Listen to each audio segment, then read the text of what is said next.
Oke, Assalamualaikum warahmatullahi wabarakatuh.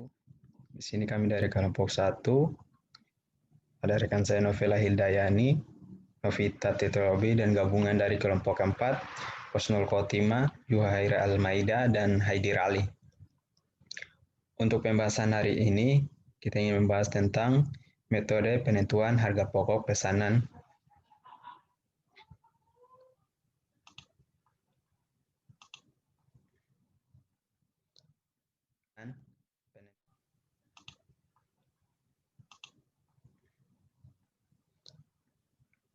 Pembahasan 1, pokok pembahasan, karakteristik lingkungan pesanan pekerjaan, penentuan harga pokok normal, dan pembebanan overhead.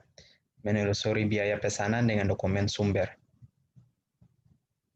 4. Arus biaya melalui akun-akun. 5. Ada ayat jurnal yang terkait dengan penentuan harga pokok pesanan. 6. Alokasi biaya Departemen Pendudukan.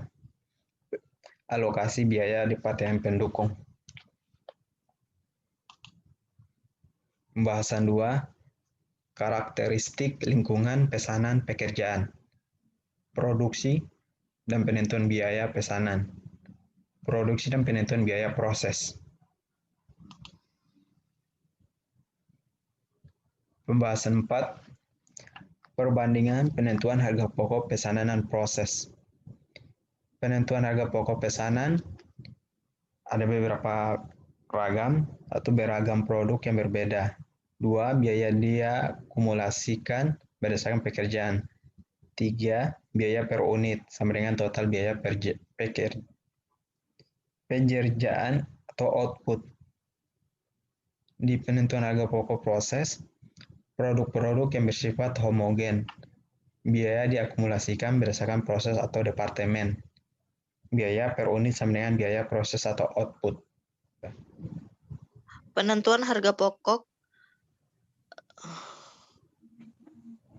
normal dan pembebanan overhead.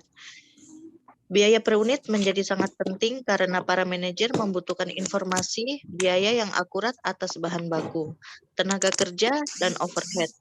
Saat mengambil keputusan, penentuan harga pokok pesanan menggunakan sistem biaya normal akan dapat memberikan informasi kepada perusahaan mengenai biaya per unit tepat pada saat dibutuhkan.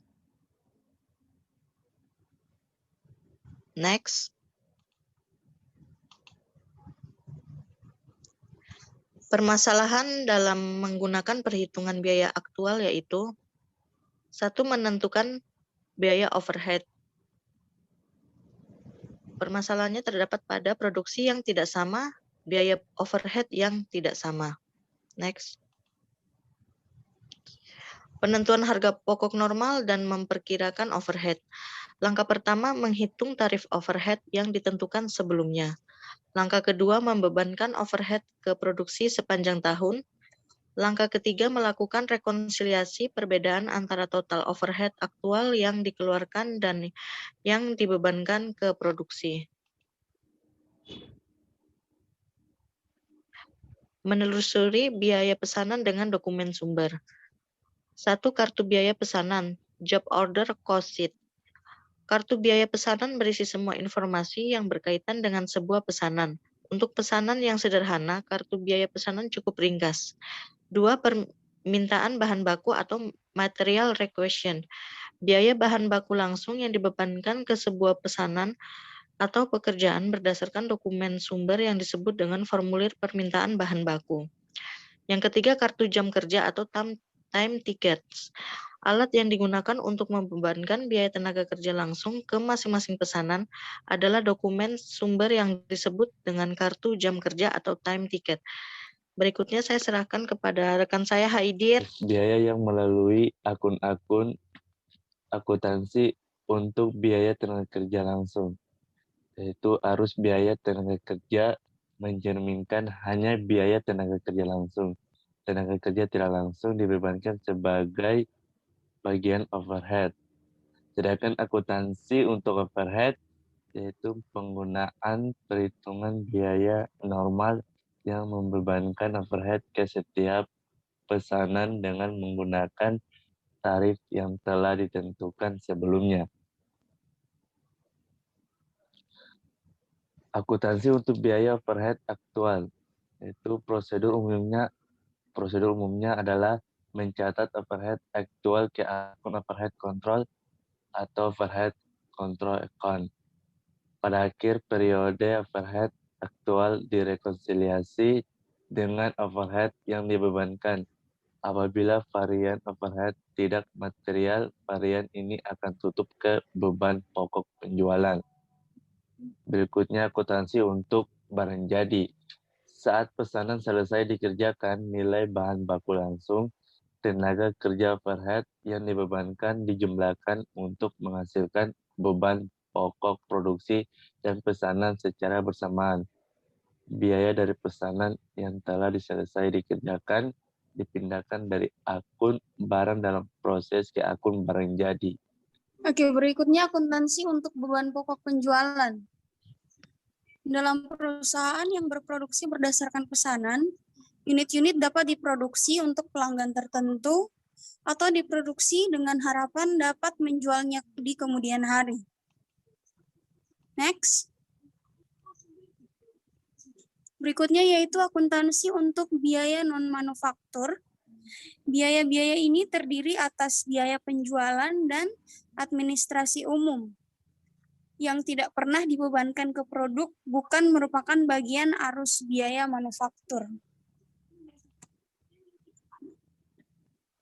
Berikutnya, alokasi biaya departemen pendukung. Biaya dari sumber daya yang dimanfaatkan oleh dua atau lebih jasa atau produk disebut dengan biaya bersama atau common cost. Sebagai contoh yaitu biaya dari departemen pemeliharaan dimanfaatkan oleh lebih dari satu departemen produksi yang menggunakan dari jasa departemen pemeliharaan. Ayat jurnal yang terkait dengan penentuan harga pokok pesanan.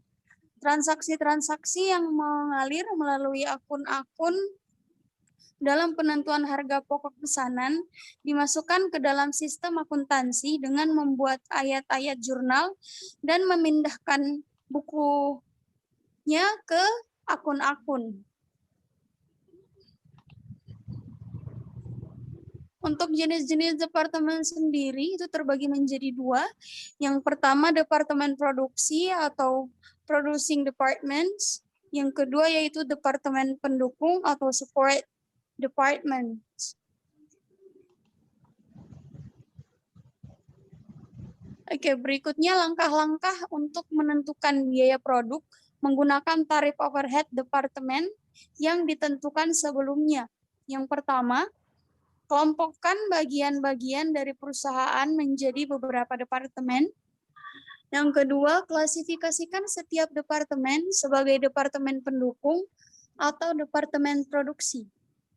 Berikutnya, telusuri semua biaya overhead dalam perusahaan atau departemen pendukung atau departemen produksi.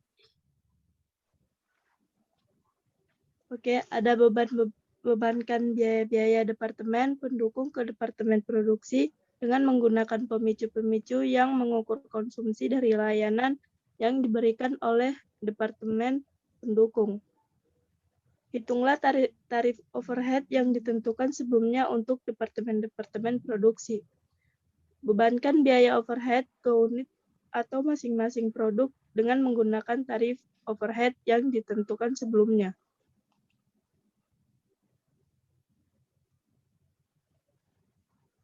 Lanjut. Metode alokasi biaya departemen pendukung. 3 metode untuk membebankan dari departemen-departemen pendukung ke departemen-departemen produksi adalah 1. Metode langsung, 2. Metode sekuensial, 3. Metode resiprokal.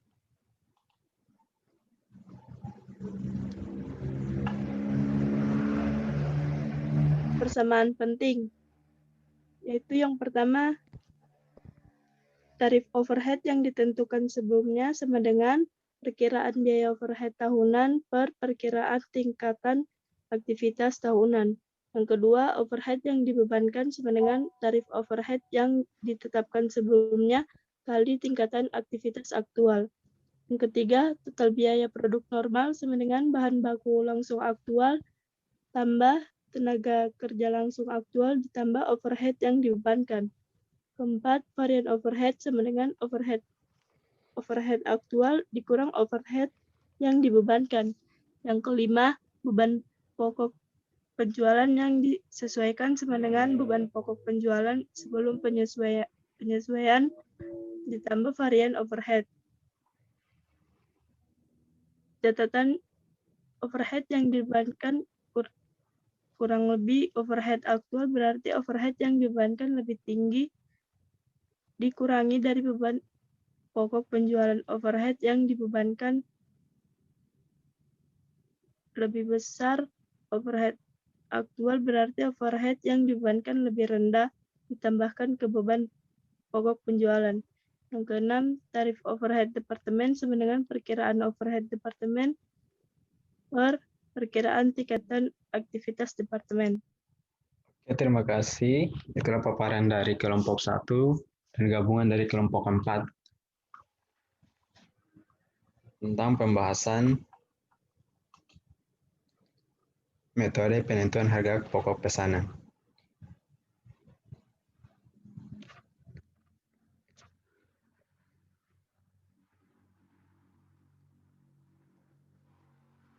Jika ada yang kurang dimengerti dari kawan-kawan, nanti bisa ditanyakan. Wabillahi taufiq wal hidayah. Wassalamualaikum warahmatullahi wabarakatuh.